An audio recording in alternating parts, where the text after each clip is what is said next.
Friends, आज एक और अपडेट करना चाहता हूँ मैं केआरबीएल से रिलेटेड। तो बेसिकली आपको कल मैंने एक अपडेट किया था कि केआरबीएल की तरफ से एक इंडिपेंडेंट डायरेक्टर ने रिज़ाइन किया था और उन्होंने कुछ इश्यूज़ छोटे-छोटे उठाए थे 3-4।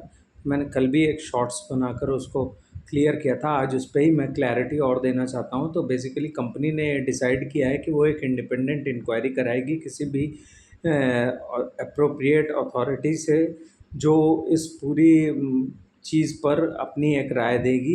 कंपनी की तरफ से कुछ क्लैरिटी कंपनी ने दी है। बेसिकली कंपनी का जो राइट ऑफ लेके इशू था, जो कि मैंने कल रेज़ भी किया था अपने वीडियो में, कि वो एक तरीके से रिलेटेड पार्टी ट्रांजैक्शंस हो सकता है।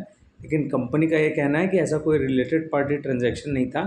वो कस्टमर इनसे पहले से भी माल लेता था। 1995 से 2005 तक उसने माल लिया, फिर वो नहीं ले रहा था।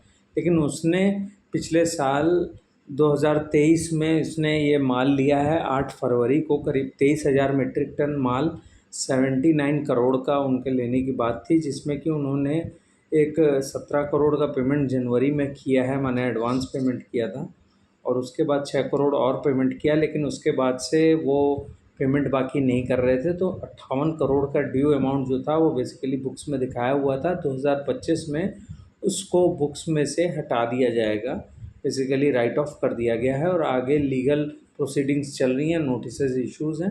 तो जो भी आगे होगा वो कंपनी ने कहा कि हम उस पर अपडेट करेंगे। बेसिकली प्रोसिक्यूशंस आगे नहीं हो सकते। सीएसआर फंड को लेकर उन्होंने ये कहा कि अभी तक उन्होंने 40 करोड़ रुपया खर्चा किया है, और उसके लिए सीएसआर कमेटी है जो कि डिसाइड करती है कि क्या करना है, नहीं करना है, कैसे करना है।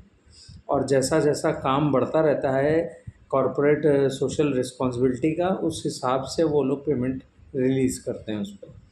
और एक जो इशू उन्होंने रेज़ किया था उसमें अपने उस लेटर में, वो इसको लेकर था कि मिनट्स प्रॉपर्ली नहीं फॉलोड होती हैं, और कुछ ऐसी चीज़ें हैं जिनका इन्फॉर्मेशन छिपा के रखी जाती है और देर से बताया जाता है, जिससे कि इन्फॉर्मेशन में दिक्कत आती है, जिसको भी उन्होंने रेज़ किया था। बेसिकली वो एक लेके लैंड सेल को लेके है कि एक जगह है केआरबीएल की मैनेजमेंट उसको बेचना चाहती है, उस पर रियल एस्टेट का काम करना चाहती है। बेसिकली एक वहाँ पर वो रियल एस्टेट का काम करना चाहते हैं, और वो वैल्यू अनलॉकिंग होकर वो शेयर होल्डर्स को मिले। तो ये अचानक से शायद बोर्ड मीटिंग में ये बात उठकर आई थी, जिस पे लेके उनके रिजर्वेशंस थे, जो भी इंडिपेंडेंट डायरेक्टर थे। तो बेसिकली मेरा यही कहना है कि कंपनी ने अपनी तरफ से सारी क्लैरिफिकेशंस दी हैं, जो कि बहुत ज़रूरी था। तो मैं कल कोई सेंसेशन नहीं पैदा करने की कोशिश कर रहा था। मैंने जो कल बताया और उसी पे आज क्लैरिटी आपको फिर से दे रहा हूँ। Thank you so much.